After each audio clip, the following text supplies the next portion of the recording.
Soul Garden.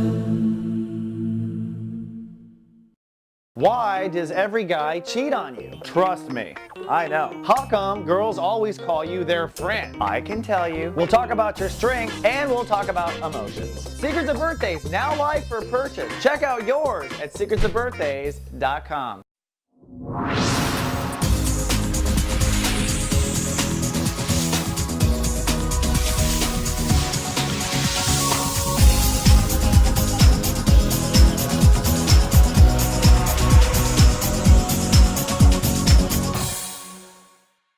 Namaste and welcome to Soul Horoscopes Orbits Edition. From my webcam to yours, I'm Christopher Witecki, your astrologer and soul biographer, here to help you put the pieces of your soul biography together. We're trucking through space. The sun now has entered into the Virgo state of awareness, or the IB state of awareness. This is as real as reality gets. It's the five senses. It's your health, and it's the possibility of integrity and transformation. But in this particular week, we move from step 2 to step 8, and we'll be committing to what we want to change. Looking at the moon starts in Aries, then shifts to Taurus for a couple of days, where there'll be a soul pyramid in Earth, then Gemini for 3 days. That's going to be a little insane. And then Cancer at the end of the week, where the moon will cross the grand square that we have going on. The signs most affected by this are Aries, Libra, Taurus, Scorpio, Gemini, Sagittarius, and the Cancer, Capricorn spectrum is affected indeed. Now, looking at Mr. Orbits, man. The moon, which is the fastest moving planet, is going to be what gives us kind of some havoc. It starts in the root chakra, so there might be survival issues, and it goes through manifestation and ends the week in our solar plexus, so giving us stomach aches. The sun and Mercury are focusing around the heart chakra. Mercury will pass the sun this week, which means thoughts of the future can either make or break our hearts. Looking at the planets, we've got some, major trines going on. This soul pyramid in water, the grand trine of water, continuing forward between Jupiter, Black Lilith, Neptune, and Saturn in Scorpio. Saturn in Scorpio, probably the most difficult part of that, having to be responsible with personal emotional boundaries. No more time left. Now, this soul pyramid in Earth, which begins with the moon in Taurus, trines up to Pluto and over to Sun Mercury in Virgo. This means that as soon as you update your emotional life, you'll see your actual physical life start to change immediately. But not change too much. That's because we're in an all stop down with the grand square or grand cross, however you want to look at it, which is technically triggered by Venus in Libra. Venus in Libra is pushing for justice to be served here on the planet, and that's struggling against ego. So it's ego versus justice, kind of a classic battle on Earth. And of course, Jupiter, our emotions, opposing Pluto and Capricorn, the rules. So emotions versus rules, ego versus justice. This pretty much holds the traffic up on Earth. Nothing's going to change for a while, at least not in business plans, etc. Probably until after Labor Day weekend. And this grand cross or grand square is really the reason why. You can see here the moon will cross through Cancer at the end of the week. That's where it crosses that grand square again and crosses Mars and Jupiter. So leading up to Lightcast Day next week. But before we talk about Lightcast Day and next week, let's talk about this week. Let's take the Ascension elevator up and get a full 360 view of you. Folks, this is your captain speaking. We realize you have a choice in the astrologers you choose to fly with, and we'd just like to thank you for flying with Christopher Witecki. Hello Pisces and Pisces risings, and welcome to 33,000 feet for a bird's eye view of you. Well, we're moving stories. We're moving out of the house of health and family and daily reality. I mean family as far as your work family, I should say. And moving now into Mirage. With the sun in Virgo, you're going to focus on your relationship to yourself and coming up with a new set of Mirage vows. That's those promises you make to yourself in the mirror. Another story is it's time to make peace with education or ignorance, or take responsibility to step out of the way you were raised to believe and now into your own beliefs. So you might have been involved in a lot of arguments and stuff with yourself or others over that one. And Uranus and Aries pushing Pisces to raise their self-esteem. That means make more money. That means be more productive. But there's so much going on that kind of puts you into a paralyzation whenever money comes up. So money is paralyzing Pisces right now, but that's okay. It's going to all lessen up. It's going to loosen up. My mouth, excuse me. So as we start the week, we're in chapter 1 of Sun in Virgo, and this is really the part of your soul that deals with balance. Can you stay in balance? Can you keep things in harmony? Of course, if you can be in harmony with yourself, then you can get along with the world. And people who pick fights in the world are actually constantly fighting with themselves. So the first part of the Mirage is really about restoring balance and order to your own inner life, by being fair to your own self and demanding that others are too. And so you're working on that here in this first chapter. Looking at the planets, the sun moves from step 2 to step 8 this week. That's you being very emotional about your marriage issues. And then finally, at the end of the week, you are getting responsible. You're deciding, you are committing. And this is the point of deciding what your marriage vows will be.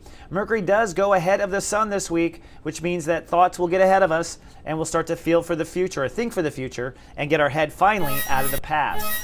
Jupiter in Cancer is still wreaking havoc as well. This is the inner child fight. So lots of Pisces want to fall in love, want to follow their personal dreams, to manifest their heart's desire. Well, the good news is Black Lilith at 8 degrees says the hard part is over. We're now cutting away from the childhood or from the broken dreams or from the lost creative project or from the one that got away. Those things which kind of really stick around our emotions, they harbor and they sabotage our ability to manifest. That's over. The negative news, I guess, or the challenge, is this week you're going to move into uncharted inner child territory. So feeling maybe very vulnerable because you're trying things for the first time. Maybe also finding someone you're interested in, or maybe just moving out and being single again, that sort of thing. And somewhere around Tuesday and Wednesday, a breakdown. So some bit of a heartbreak, a small one, but it's going to lead towards better. But again, not so easy. Then lastly, Saturn in Scorpio is saying this is the part where you need to make peace with your beliefs and really align, get rid of what you don't believe, get on the path of what you do believe. This might be some Pisces scheduling school for the first time or planning a trip that's going to blow their mind. Now, looking at last week, the real turning point was that full moon in Aquarius. This was a tug-of-war for Pisces between faith and reality. Maybe you're really sweating it to get under a deadline or something like that, and it was all about how you approach reality. And hopefully you found the nice, loving approach and the self-nurturing approach. As we move into the end of that week and into this week, it turns into marriage, the way you relate to yourself and your overall sense of balance and whatnot. Now on Sunday, starting the week, you're going to be very emotional about your marriage. You may feel like you've let yourself down or you've let something else down. It might be a money issue that's freaking you out because the moon is in Aries, so emotions around self-esteem are what's triggered the most. Moving into Monday, the moon moves into Taurus. This makes you cloudy and pensive. But a temporary soul pyramid in Earth unites 3 parts of your awareness and you start to get the big picture of things. On the one hand, it's your thoughts. On the other, it's relationships. On the third, it's friendships. So looking at friendships and marriages and thoughts all together and attitude, putting conversations together, it will lead to some sort of a breakthrough or understanding, really head by your emotions. So that's good. Then on Tuesday, it gets a bit of a breakdown. We have a quantum double breakdown. On the one hand, something will go wrong with the marriage. You might find that you let yourself down, or you might find that someone's let you down. It still comes down to yourself. There's that. And then the inner child is showing a potential temper tantrum as well. So whatever the letdown is, Monday night, Tuesday, it kind of hurts the heart, I think, and it's a hard one to take. It's Virgo. Reality is always hard to swallow. Then on Wednesday, things get cloudy and pensive, but you will start to break through and understand, I think, again, as far as what your marriage vows need to be, the way you need to treat yourself differently, etc., etc. The moon has moved into Gemini, so it's out of your head and now into home family foundation. So you're both very vulnerable, but also you're in a position to where you could self-nurture if you paid attention. So really, after the breakdown Tuesday, Wednesday and Thursday are really licking wounds, nesting, resting, figuring out, what we're going to do in our marriage next. Thursday, Venus rules the day. So it's pretty much a guaranteed spot where if you're going through an LTR transit, long-term relationship, and Venus rules the day, you get like a free spot. It's like the go in Monopoly. So you're going to feel okay on Thursday no matter what. And the moon in Gemini is going to really ground. It's in the high strokes there of your 4th house. So I think you're feeling good by Thursday. If it's a shitty week, hang in there till Thursday or call in sick till Thursday. You'll have a whole pass from me. Then Friday, things shift again. So you can see it's up, down, up, down, up, down.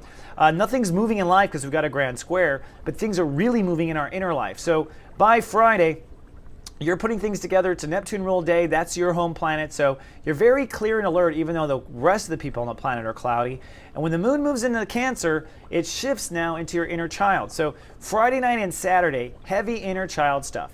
Plus, it's in Cancer, so it's hitting that Black Lilith. You're letting go of that emotional past, if there's anything left, any residue left. And then when it hits Jupiter, you get very excited, or maybe you replay what the breakdown was. But the point is that when the moon moves into Cancer, it rocks that grand square, that grand cross you saw in the beginning. And so this might put you into paralyzation. Although your inner child wants to have fun and do stuff, you might just feel paralyzed to do nothing. Now, your soul assignment from the universe on Saturday is to decide what marriage vows are going to change. And if nothing else, if you're feeling trapped and sitting at home alone in the dark, decide how is it going to be a new day for you and you moving forward. That is the soul work. Now, if you need some help, I've got a workshop. It's called Jumpstart the Heart. It's 90 minutes, and it's available on a variety of weekend days coming up here through the fall. For just $34.95, I will get you back in your heart and work with you privately on webcam. Actually, you and 8 people. But it's a great time, and it helps, and people walk away smiling. If you've got more time, I've got a class that launches after Labor Day called Lightcast Bootcamp, and this is where I help people follow through with the secret using their astrology. So you look at your chart, and we go, okay, how do you manifest, and how do you manifest, and how do we do it quick? And if you can't do that, well, how about a 90-minute video that you can listen to in the gym or anywhere? It's called Jumpstart Lightcasting. And this is where I, in one succinct class, lay out how to lightcast from step 0 to step 11. So all these are available at soulmart.me, and do keep me on the air free. So I appreciate in advance for you taking advantage of it. All right, namaste, Pisces and Pisces risings. It's such a pleasure to serve. I will see you in 7 days with more. Until then, live, love, be.